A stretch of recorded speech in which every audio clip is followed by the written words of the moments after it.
இப்போ நீங்கள் நினைக்கிற அந்த ஹார்ன் வந்து வேறு எதுவுமே கிடையாது. அது வேறு யாரும் இல்லை, நான் தான்.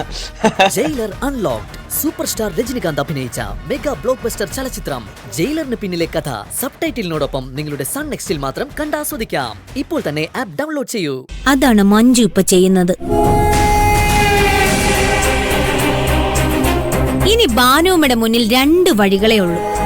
ഒന്നുകിൽ മഞ്ജുവിനെതിരെ ശക്തമായി കളത്തിലിറങ്ങണം, ഇല്ലെങ്കിൽ ഗിരിയുടെ കാര്യം മറന്നേക്കണം. അവനെ കല്യാണം കഴിച്ചതിന്റെ പിന്നിലെ മഞ്ജുവിന് എന്തൊക്കെ ലക്ഷ്യങ്ങളുണ്ടെന്ന് നമുക്കറിയില്ല.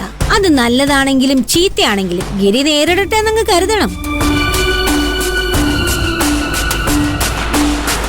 അമ്മേ, മഞ്ജു മാധവന്റെ മകളാ.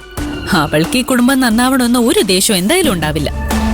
ഗിരിയേട്ടനെ അവളെ എന്തെങ്കിലും കുരുക്കിൽ കൊണ്ട് ചാടിക്കുന്ന ഉറപ്പാ. അപ്പൊ വെറുതെ കുറ്റബോധം തോന്നിയിട്ട് ഒരു കാര്യവുമില്ല. എന്ത് ചെയ്യണമെന്ന് തീരുമാനിക്കേണ്ടത് ബാനുമ്മയാണ്.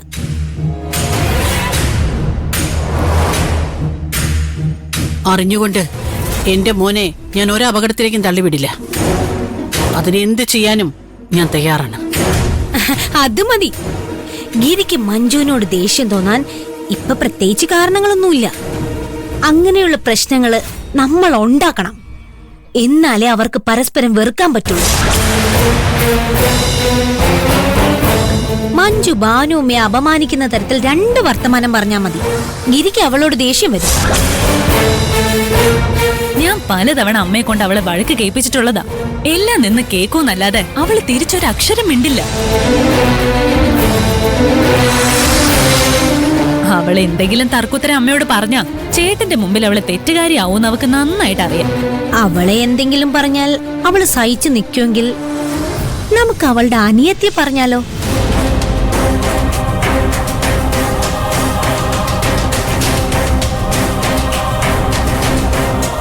മഹിമ അവക്ക് ജീവനാണ്.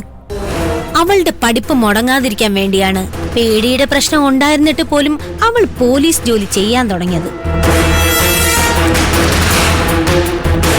അപ്പൊ മഹിമയെ ലക്ഷ്യം വെച്ച് നമ്മൾ എന്തെങ്കിലും ചെയ്താൽ അത് കൊള്ളുന്നത് മഞ്ജുവിനായിരിക്കും. അങ്ങനെ സംഭവിച്ചാൽ അവൾ ഉറപ്പായിട്ടും പ്രതികരിക്കും.